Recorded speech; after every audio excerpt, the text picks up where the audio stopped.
Hey there, everybody, and welcome to the Daily Commute. My name is Dan. I'm your host today, and I'm not gonna lie, I'm in kind of a bad mood this morning. So I woke up and got a couple of headlines dropped on my phone about what's going on in Afghanistan. Now, I've been following what's going on in Afghanistan, and I could see this coming.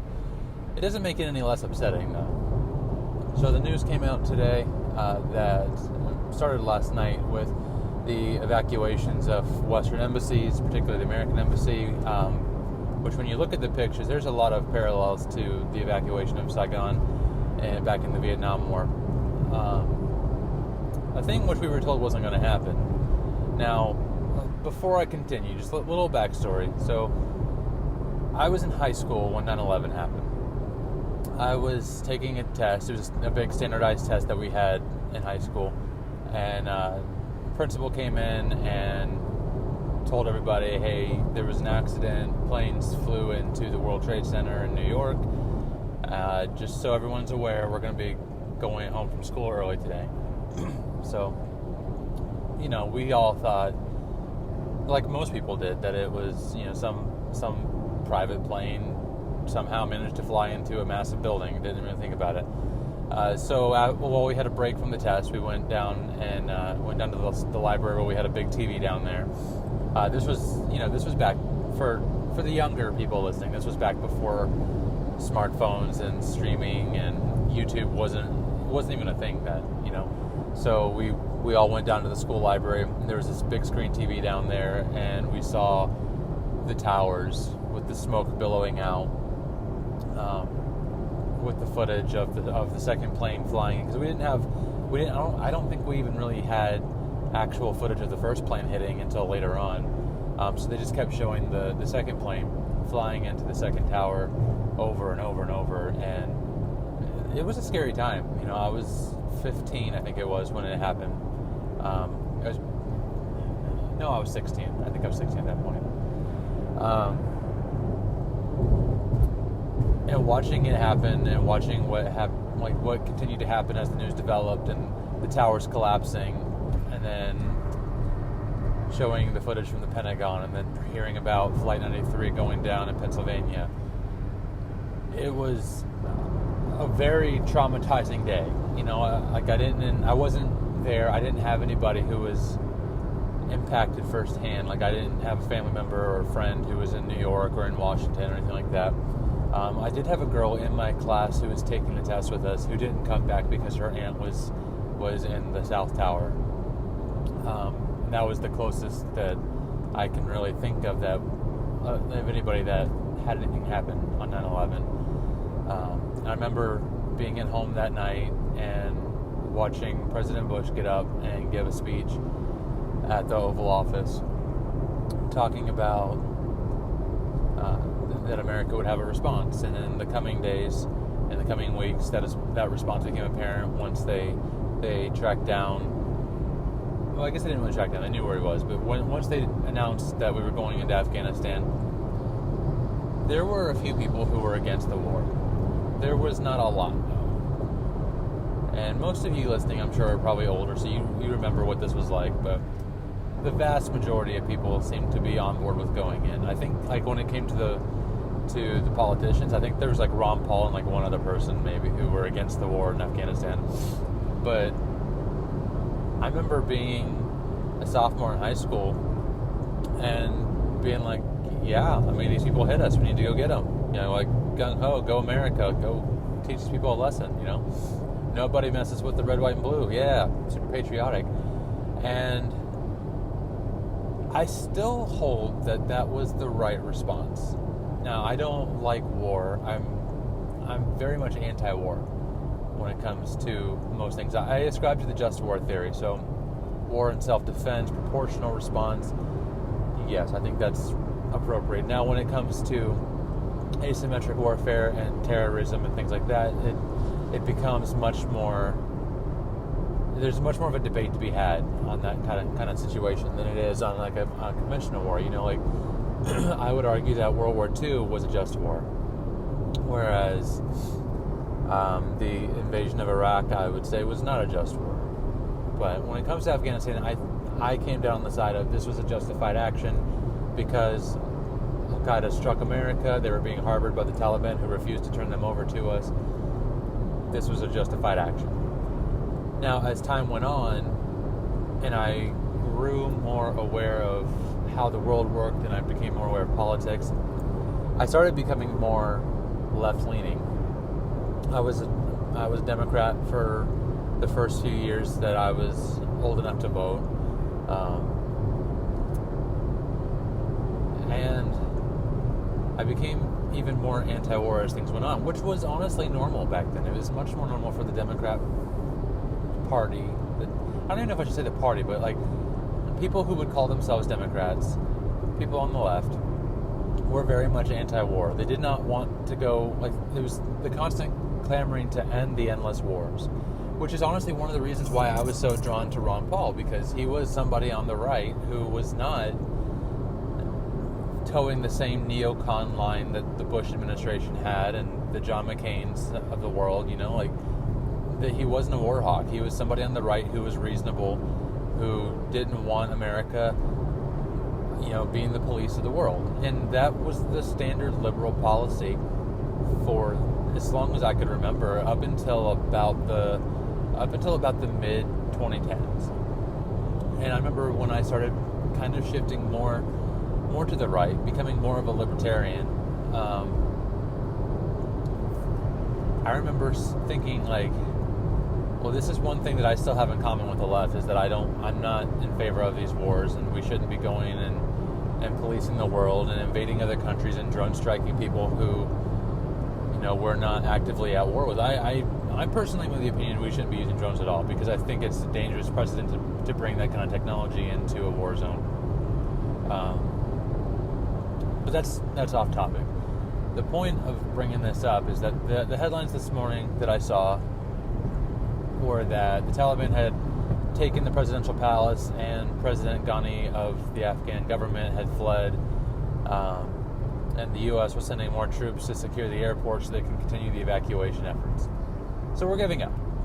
The war is lost. We've lost the war in Afghanistan.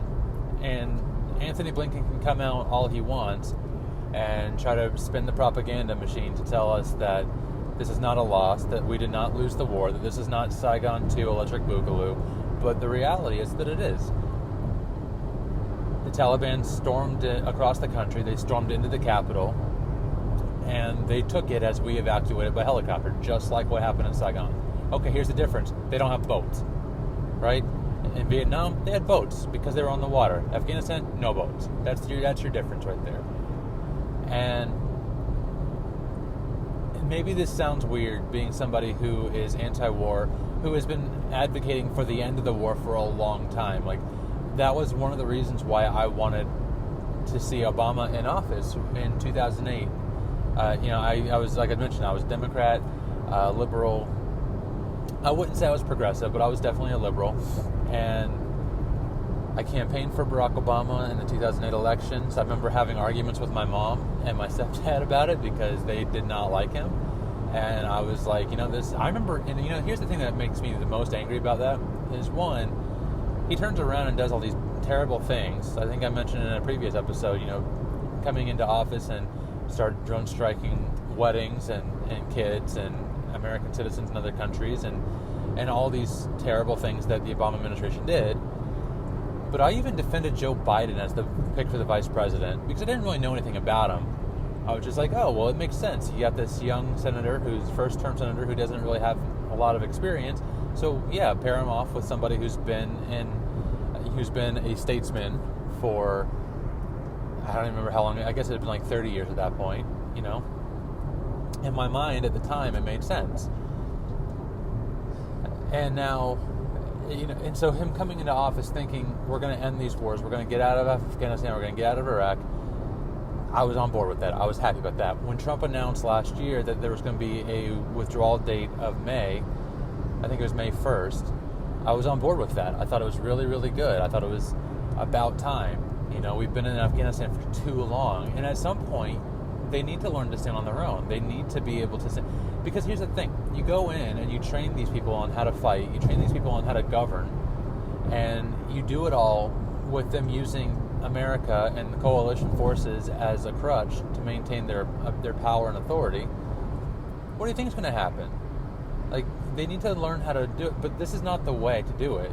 And so if someone like me who's like, yes, let's end the wars, let's get out, let's bring our troops home, we don't need to be there, we've spent trillions of dollars, I think it was, I can't remember the exact amount, but I think it was trillions of dollars in Afghanistan on this continual war effort, on nation building, on all these things. Like, at some point, you've got to transition the power back. You've got to let them have the reins. But you need to do your withdrawal in an orderly way to make sure that they have the ability to sustain themselves. Otherwise, what the hell have we been doing for the last 20 years? Like, what was the point of the thousands of American lives that were lost? What's the point of the hundreds or thousands of lives that are going to be lost as the Taliban take power? There's already reports of war crimes happening. There's already reports of them taking men and boys out and executing them in the streets. There's already reports of floggings happening to women because they were dressed inappropriately, because they didn't have on a burqa or they didn't have on a head covering. You know, these are the things that we were served up on a platter by the media back in CNN and MSNBC and Fox News back in 2001. I remember being at my grandparents' house and watching news coverage in, I think it was 2001, as they were making the case for the war in Afghanistan, and they were showing videos of executions of women in soccer stadiums, in the soccer stadium in Kabul, because they were accused of adultery, or they were accused of dressing inappropriately, and they were going out and getting hung in this stadium. So first off, I'm sorry. I know that these podcasts or these episodes rather, are not normally this intense and this graphic, and I'm not trying to be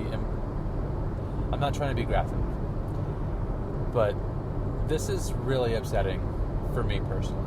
And maybe I'm more upset than I should be about it, because it's not my country, but I feel like we have invested time and money and blood and sweat and tears into this experiment in Afghanistan. Am I surprised that this happened? No, I'm not surprised. Is it upsetting? Of course it's upsetting. I think everyone should be upset about it. And you've got, I'm going to be honest, I'm actually really surprised, and I'm really pleasantly surprised to see the way that the media is reporting this. And not everyone's doing a good job.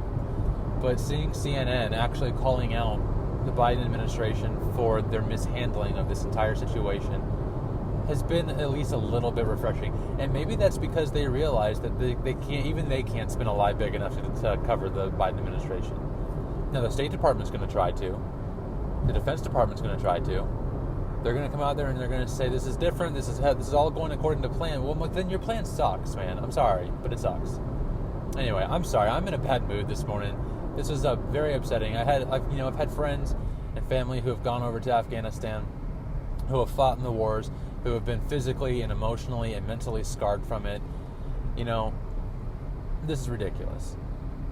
And all of it was for nothing, because we decided we were going to pull out and we weren't going to handle this in an appropriate way because Biden wanted to have some arbitrary 9/11 anniversary withdrawal date. It's stupid. This whole thing is stupid. Maybe Trump's withdrawal wouldn't have gone any better. That's entirely possible. May 1st would have gotten us out of there even sooner. But it's also possible that I don't even know. I have a feeling if this happened under Trump's watch, that he probably would have hit back real hard. And maybe that's what they need. I don't know. Anyway, I'm going to leave it there because I'm in a bad mood and I don't want to keep going. But anyway, if you want to follow me, again, my website is rebornjumpman.com. You can follow me over on Twitter at rebornjumpman, at Odyssey at rebornjumpman. I also just set up a Rumble account. I haven't really done much over there, but if you want to follow me on Rumble, it's at rebornjumpman. It's basically the same stuff as what's on Odyssey. And also over at mine's at retropunk. If any of you guys remember the start of the war, if you remember 9/11, if you remember all the stuff leading up to this, I'd love to hear from you. Feel free to leave a comment below. Send me an email. Maybe we'll read it in a future episode or something. I'll probably be writing something on the blog about this later, because there's a lot more to be said about this, but I don't really want to keep rambling and ranting, and I feel myself getting worked up. So anyway, I hope you guys have a wonderful day. Pray for the people in Afghanistan, because things are going to get real rough, and if you're going to go out and vote in 2022 and 2024, let's get these lunatics out of office, because this is not working. All right, take care, everyone.